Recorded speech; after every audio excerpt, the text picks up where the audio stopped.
Bien, bonjour. C'est du HDMI, mais il y a aussi il y a du USB-C aussi, si vous voulez. Il y a un adaptateur USB-C. Bonjour à tous. Donc, je vais vous présenter la première session liée à l'open source hardware. On n'est pas très nombreux à parler d'open source hardware, donc je vais être le premier à vous en parler. Je vais vous parler de la plateforme qui s'appelle Citron, qui est une plateforme d'innovation que l'on a développée au CATI. Alors, quelques mots d'abord sur le CATI. Donc, le CATI, c'est une association que je dirige, donc à but non lucratif. J'ai mis aussi la photo du responsable de l'unité système embarqué qui s'occupe donc de cette plateforme Citron au CATI. Donc on s'occupe de transfert technologique. Notre mission, c'est d'aider les PME ETI en particulier à intégrer les technologies du numérique. On a été créé en 2014, c'est les industriels qui nous ont créés, mais aussi les académiques et la région Nouvelle-Aquitaine. Donc on a un panel de fondateurs qui est relativement large. Notre mission, c'est de faire de la recherche appliquée. Donc la recherche appliquée, c'est quoi? C'est un peu le relais de ce que font les laboratoires de recherche et qui ne touchent en général pas l'industrie parce qu'il y a encore un peu de maturation à faire sur les technologies. Et puis de faire du transfert technologique, c'est-à-dire d'aider d'accompagner les entreprises dans leur R&D ou dans leur transformation numérique. Parce que dans le numérique, il y a effectivement ce sujet de la transformation numérique qui ne touche pas quelques acteurs, mais quasiment tous les acteurs. Quelques chiffres donc créés il y a 7 ans. Donc on a eu 5 récompenses. Alors on fait de Citron. Notre plateforme a été primée au trophée de l'embarqué à Bercy il y a un peu plus d'1 an, mais on fait aussi de la robotique, et donc on participe à des compétitions de robotique internationale, la RoboCup, qui est la compétition mondiale. On a terminé 2e et 3e dans cette compétition sur avec un robot compagnon. On est 50 personnes au CATI, on a accompagné plus de 250 entreprises. Alors le rythme, il a augmenté au fil du temps, parce que ça c'était la moyenne sur 7 ans. On est plus sur 70 entreprises par an aujourd'hui qu'on accompagne. Voilà, on est partenaire de pas mal de laboratoires de recherche.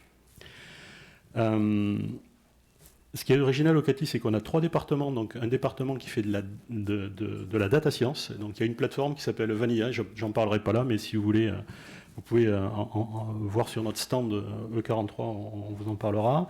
Une plateforme aussi sur les facteurs humains. Donc une originalité du CATI, c'est d'avoir 3 disciplines, donc la data science, les facteurs humains, et puis l'embarqué, donc je vais parler un peu plus aujourd'hui. Et notre originalité, je dirais, c'est de travailler sur des thématiques qui sont un peu à la croisée de ces disciplines. Donc l'IA embarqué en particulier, où on a besoin de mixer des compétences de data scientist avec des compétences d'ingénieur embarqué. Mais c'est vrai aussi pour l'humain augmenté, c'est vrai aussi pour la collaboration IA-humain. Et je suis surtout là pour vous parler donc de Citron, plateforme d'innovation technologique Citron.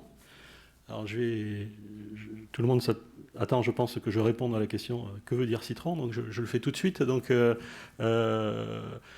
Citron, donc le sigle est révélé là. Donc c'est un socle industriel. Vous allez voir dans la présentation, ce qui est important, c'est de proposer des solutions de maquettage rapide, mais dans un esprit industriel. Et parce que c'est ce qui manque aujourd'hui dans les solutions qui sont disponibles sur le marché. Et puis des expertises technologiques, avec de plus en plus de technologies dans Citron, mais l'idée aussi c'est de créer son propre objet numérique. On veut encourager les entreprises à se lancer dans la réalisation d'objets numériques, et beaucoup sont frileuses par rapport à cet objectif en fait d'aller toucher du hardware. Voilà, on a un petit slogan aussi qui est fait fructifier votre créativité. Alors, avant de parler de Citron, juste, je me suis posé la question pourquoi l'open source hardware dans le domaine des cartes électroniques ne prend pas vraiment, en fait, parce qu'il y a effectivement des succès, mais pas vraiment des succès qui touchent les professionnels.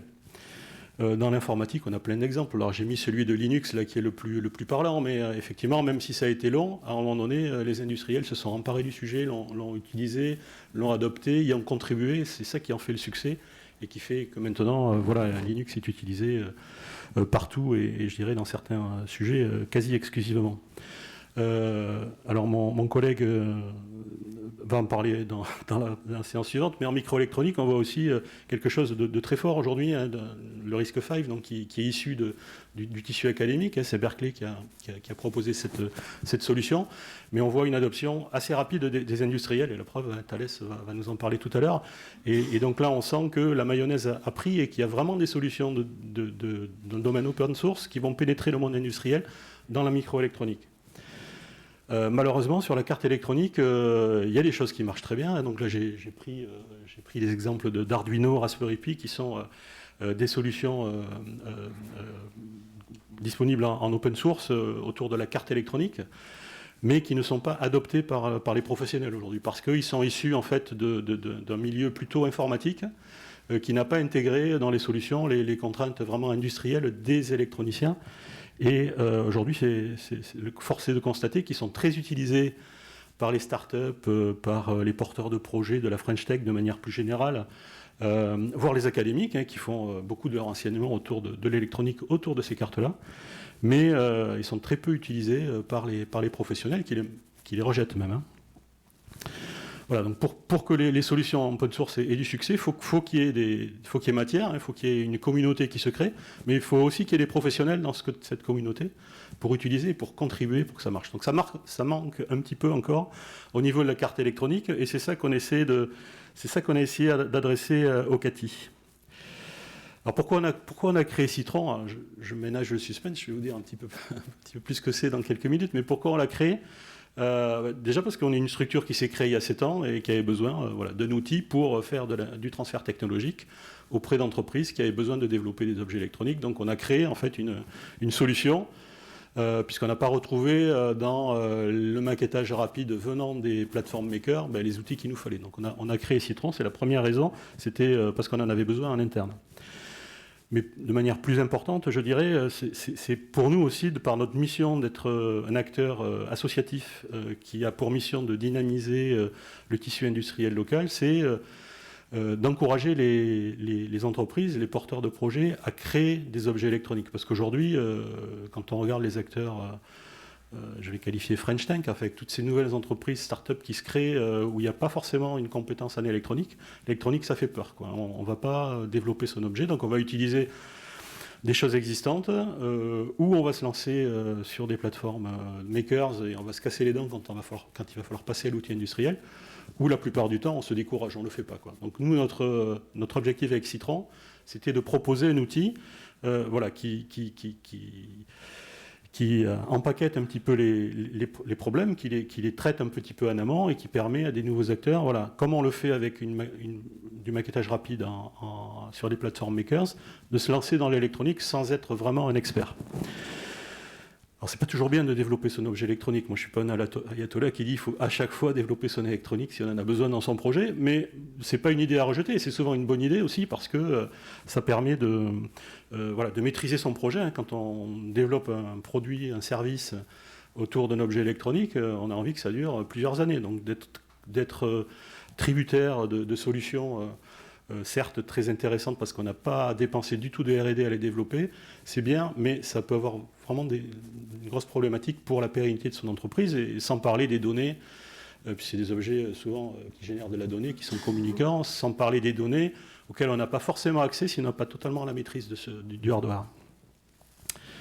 Et puis, ce qui nous tient à cœur aussi, hein, c'est que les acteurs de la filière électronique aujourd'hui, hein, les professionnels, il y en a beaucoup en France, hein, soient impliqués dans ces nouveaux projets en fait, et qui soient reliés à ces nouveaux acteurs, ces nouveaux porteurs de projets. Donc c'est un objectif fort de Citron de réaliser cette connexion entre la French Tech et la French Fab, si je la résume ainsi.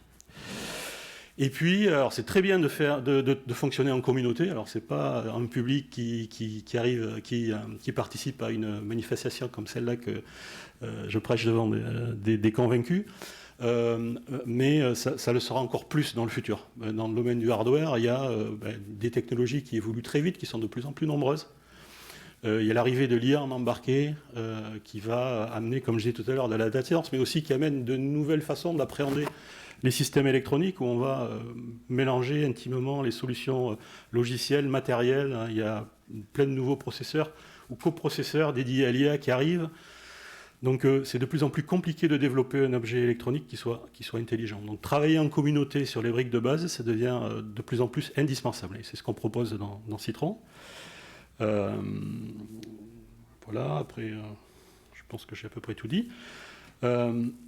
L'objectif, en fait, pour nous, c'est de réconcilier en fait, les problématiques qu'on a en développement. Donc, ce qui est important quand on développe un objet électronique, c'est de ne pas passer trop de temps, d'avoir des coûts de R&D réduits, c'est d'avoir de la souplesse, de la créativité.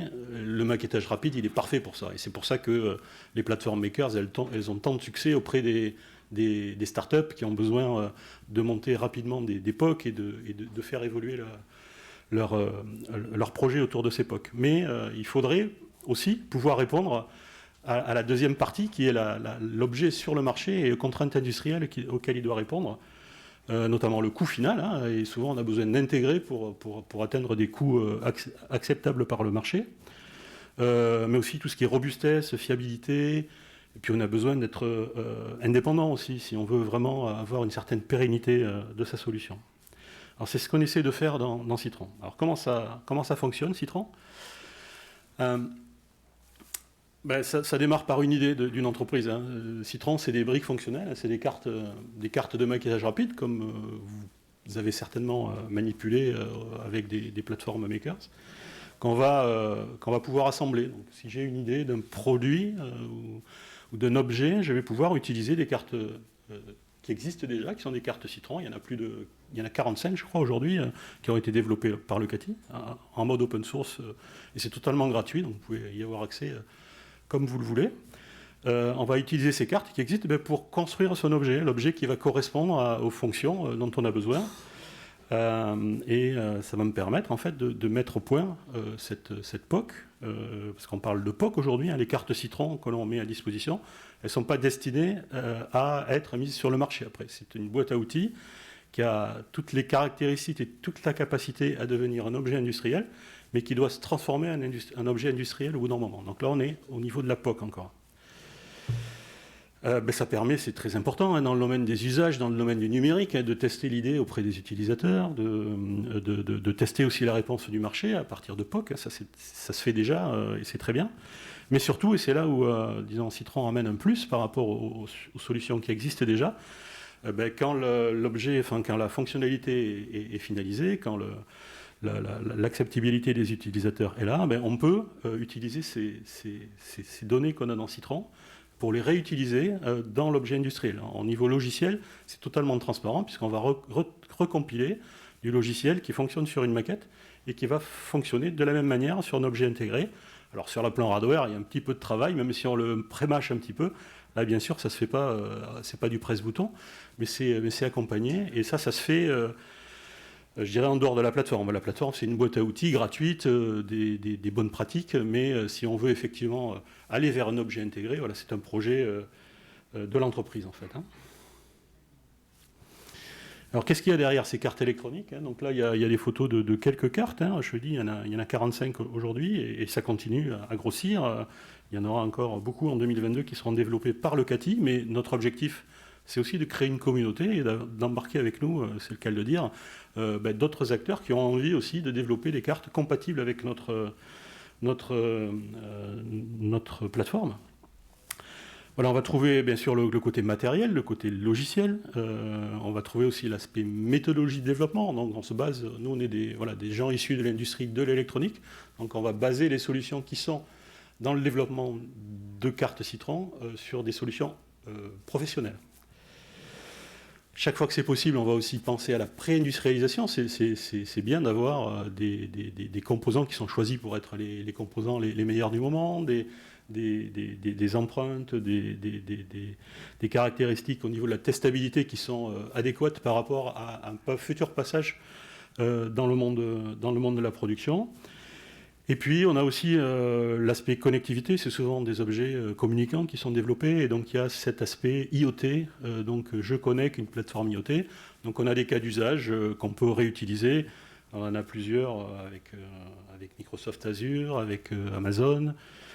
Et puis avec une plateforme open source qui nous semble très bien et sur laquelle on va travailler un petit peu plus et sur laquelle on va capitaliser pas mal l'année prochaine en particulier, qui s'appelle ThingsBoard, qui est disons, la plateforme IoT qui nous semble la plus adéquate pour traiter les problèmes de hardware et les problèmes qui sont proches du matériel.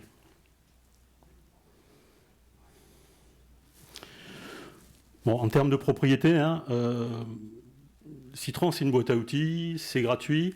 On met à disposition des choses qui sont le mieux développées possible et dans lesquelles on fait le plus d'efforts possible, même si c'est toujours l'entreprise qui décide d'un objet, et c'est elle qui le met sur le marché, et c'est elle qui en est 100% propriétaire. Oui, toutes les licences qui sont hardware et software qui sont dans Citron aujourd'hui sont des licences open source, non contaminantes, ce qui fait que si on utilise les solutions Citron pour développer un objet complet, eh bien on a l'entière liberté voilà, de reverser ou pas, mais on peut en faire effectivement ce qu'on veut, on en est totalement propriétaire. Et puis au milieu, on a un Citron qui va nous aider de passer de cette idée à cet objet sur le marché. Et il y a un écosystème aussi qui existe dans Citron. Il demande à être amplifié, mais il y a des entreprises de type bureau d'études, de type EMS, qui sont référencées dans Citron et qui peuvent accompagner les entreprises sur ce passage en fait entre l'idée et l'objet qui est souvent difficile. Voilà, il me reste encore 5 minutes, je crois que je suis dans les temps. Une illustration pratique. Donc je veux réaliser, alors c'est un cas d'usage qu'on a créé pour illustrer en fait, mais il se trouve que ce cas d'usage est utilisé déjà par pas mal de gens aujourd'hui. Donc c'est une petite centrale inertielle avec une communication Bluetooth, avec un petit microcontrôleur, avec une autonomie batterie. Donc c'est un petit objet qu'on a imaginé qui va capturer du mouvement par exemple. Pour le construire, on est allé sur la gauche là, choisir les cartes dans la bibliothèque Citron, la meilleure carte qui fait du calcul, donc un micro STM32 qui a été pris, une carte batterie, une carte avec un certain nombre de centrales inertielles qui sont définies, une carte de communication Bluetooth, et puis tout le logiciel qui va avec, et assez vite, en utilisant les outils Citron, on va pouvoir développer la POC qui est au milieu, voilà, qui va avoir toutes les fonctionnalités qu'on souhaite avoir dans l'objet intégré. Et ce qui est intéressant, c'est qu'ensuite, une fois que ces fonctionnalités sont au point, je vais pouvoir, alors de manière logicielle, encore une fois, de manière totalement transparente, retargeter ce logiciel dans la nouvelle cible, qui va être une cible intégrée, mais qui va avoir exactement les mêmes fonctions que la carte sandwich qui est là. Et donc le logiciel sur Android qu'on a développé pour capturer le mouvement, il va fonctionner tout aussi bien sur les deux objets. Et le logiciel embarqué, alors quand je dis même logiciel embarqué, pas tout à fait, le logiciel embarqué recompilé dans la nouvelle cible, va aussi fonctionner sans avoir besoin d'être modifié. Voilà, donc Citron aujourd'hui, c'est 4 années d'existence. On a démarré cette aventure au CATI il y a 4 ans, même un petit peu plus. Je regardais avant la présentation, je devrais mettre 4 ans et demi d'ailleurs, mais voilà, le temps passe vite. On a développé 45 cartes. Alors il y a un petit éventail là, il y en a 12 je pense. Voilà, mais il y en a bien plus qui sont disponibles, qui ont déjà été développées, donc toutes dans un esprit open source hardware non contaminant. Il y a plusieurs types de processeurs. Alors on reste dans le monde ARM pour l'instant. Notre idée c'est aussi d'aller vers d'autres mondes, mais pour l'instant c'est le monde ARM qui est un peu le monde de l'embarqué. Donc ça va de 2 microcontrôleurs à faible consommation à du Zinc, donc c'est un produit Xilinx avec du Cortex A9, 2 Cortex A9 je crois, et un FPGA intégré sur une même puce. Donc on a de la puissance de calcul très différente. On unifie d'ailleurs le monde des microcontrôleurs et des microprocesseurs dans Citron. Arduino on va dire c'est des microcontrôleurs, Raspberry Pi c'est des microprocesseurs. Dans Citron on va avoir tout l'éventail qui va utiliser les mêmes cartes de fonction. Voilà, on a accompagné plus de 30 projets en utilisant Citron, d'entreprises qui veulent aller vers du produit industriel. On a une indépendance vis-à-vis des fondeurs, à condition de rester dans le monde de ARM, mais on peut maqueter sur du NXP, partir sur du ST ou l'inverse. Enfin, tant qu'on reste dans le monde de ARM, les outils qu'on met à disposition permettent de retargeter sur des cibles processeurs de la même famille. Voilà, 260 personnes sont inscrites sur notre site. Il y en a peut-être plus qui utilisent Citron, mais bon, on ne traque pas ça là. Et vous êtes les bienvenus à vous-même à essayer. C'est gratuit, il suffit de s'inscrire. Voilà, tout est libre, gratuit, téléchargeable, pouvez commander des cartes. Alors, elles ne sont pas gratuites, on les fait payer, mais on les fait payer, on va dire, à prix coûtant aussi, si vous voulez essayer. On peut vous accompagner aussi si vous voulez vraiment baser vos futurs produits sur Citron. On sera ravis de vous conseiller, de vous aider. Et puis pour les évolutions en cours, c'est de nouveaux OS. Là, on est sur Zephyr, là, qu'on va bientôt mettre à disposition, qui est un OS vraiment très intéressant pour l'IoT, qui a une faible empreinte et qui est vraiment très, très intéressant. Les sujets de cybersécurité, donc on traite vraiment très sérieusement dans Citron avec de nouveaux processeurs, donc avec TrustZone, qui seront disponibles, des cartes avec des Secure Elements pour tester aussi les divers sujets de cybersécurité. Une branche RISC-V, donc on a commencé déjà à travailler et on aura bientôt dans Citron une branche qui va se créer, qui va utiliser des cœurs RISC-V et qui pourra utiliser tout l'écosystème Citron des cartes qu'on a développées jusqu'à présent. Alors ça demande du travail, un aspect boîte à outils aussi et système de développement qui est à créer. Et puis des démonstrateurs, beaucoup en IA embarqué. Le sujet de l'IA embarqué, c'est vraiment très prégnant. C'est à la fois une difficulté, mais c'est aussi une opportunité pour les entreprises, où l'IA, en fait, ne se fait plus sur le cloud, mais se fait aussi en embarqué. Et là, les GAFA, les gros acteurs, c'est moins accessible que les gens qui sont sur le terrain, qui sont au contact des entreprises. Voilà, on a des sujets comme des contrôles de moteur. Alors ça va assez loin. On a des cartes qui font de la capture de signaux physiologiques. On a des cartes qui font du pilotage de moteur. On a des cartes qui font des centrales inertielles, de la communication un petit peu dans tous les sens, NB, IoT, LoRa, enfin toutes les communications classiques. Et puis la plateforme ThingsBoard. Voilà. Et puis j'en ai fini. Et puis si vous voulez en savoir plus, à la fois sur Citron ou sur nos autres plateformes ou sur le CATI en général, parce que là j'ai présenté un tiers de l'activité du CATI. Vous êtes les bienvenus, on est sur le stand E34. Et puis vous pouvez nous contacter d'ailleurs après. Et voilà, il y a des sites pour toutes nos plateformes et pour Citron tout est téléchargeable. Voilà, si vous avez des questions ou des remarques ou des... Oui.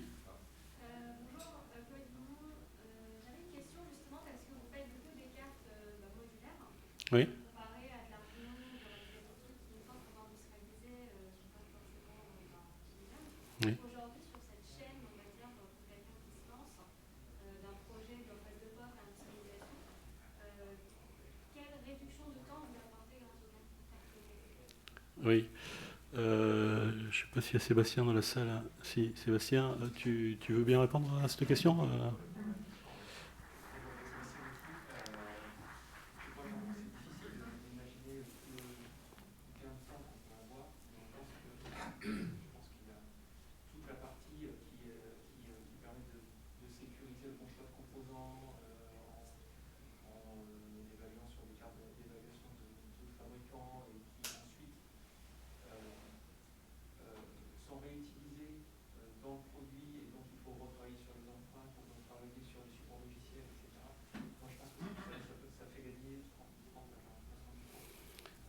Voilà, et peut-être plus dans certains cas, peut-être moins. Alors, pour être franc, il y a un frein aussi à ça, c'est toutes les entreprises qui développent de l'électronique aujourd'hui, qui ont capitalisé sur des façons de faire, sur des briques en interne.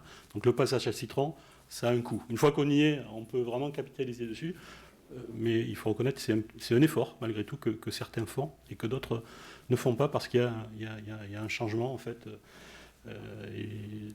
qu'on doit faire dans la méthodologie, puis on doit effacer un petit peu de l'historique qu'on a aussi dans l'entreprise. Juste une question. Oui, Pierre. Le format Zest là, que j'ai vu, oui. c'est le format du bus. Oui. Il a quoi de particulier? C'est un format standard? Oui, il a rien de particulier. Il encapsule des bus classiques, je dirais, et il a un format particulier pour pouvoir à chaque fois remplir des cartes. Il est assez dense, donc on a fait le choix d'avoir une bonne densité dans le bus. Et puis Sébastien, encore une fois, je vais te laisser préciser la réponse.